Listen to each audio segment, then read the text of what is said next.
The Road Not Taken by Robert Frost.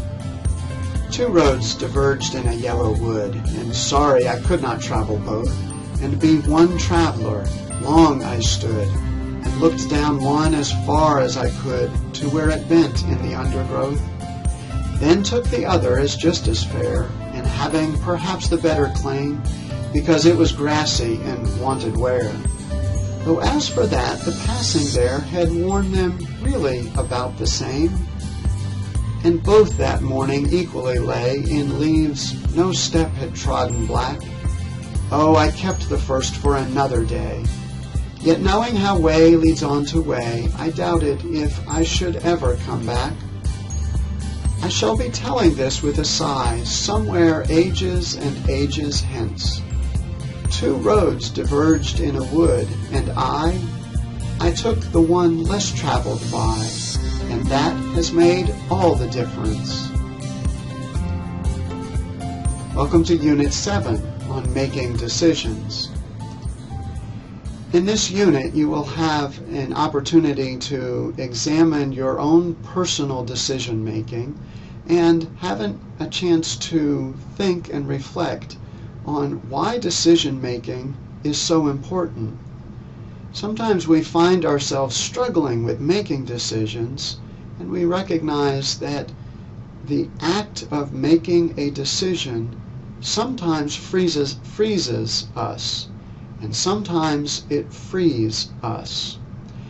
But we might realize that not deciding sometimes creates a bigger problem. We also recognize that decision making is important in order to organize a response in a profound crisis.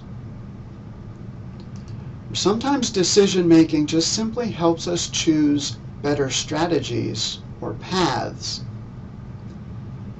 And oftentimes decision making is useful for strategizing as opposed to reacting to situations. In the reading that you will do for this unit, you will read about Huckleberry Finn, written by Mark Twain. Now, if you're not familiar with the book, Huck is a young lad who is floating down the river and has befriended a runaway slave by the name of Jim. In this particular reading, Huck discovers that Jim has been captured, and so Huck has to make some decisions about what to do. In the reading, you will discover that Huck first investigates what actually has happened. And then he evaluates his alternatives and makes a tentative decision. But as he evaluates that tentative decision, he realizes he needs to make a different decision, one that is true to his personal values. Now, sometimes we are caught in the act of group decision making. Decision making in a group tends to be very challenging. And oftentimes group decision making is challenging because we tend to emphasize advocacy instead of inquiry.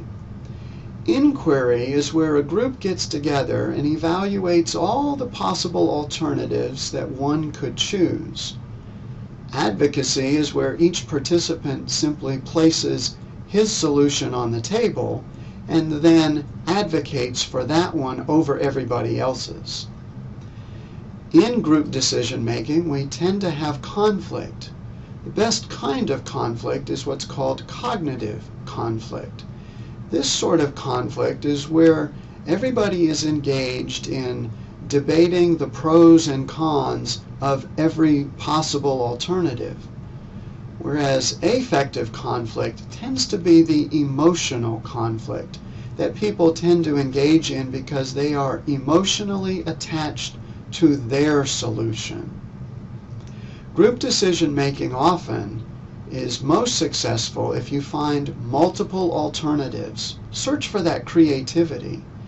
You test your assumptions, you dissent with each other and debate with each other in the process of inquiry, and you listen especially to each other.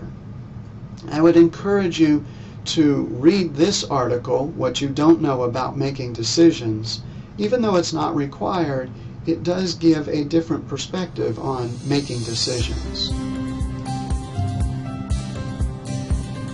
Antoine de Saint-Exupéry, who wrote in The Little Prince, "It is with the heart that one sees rightly.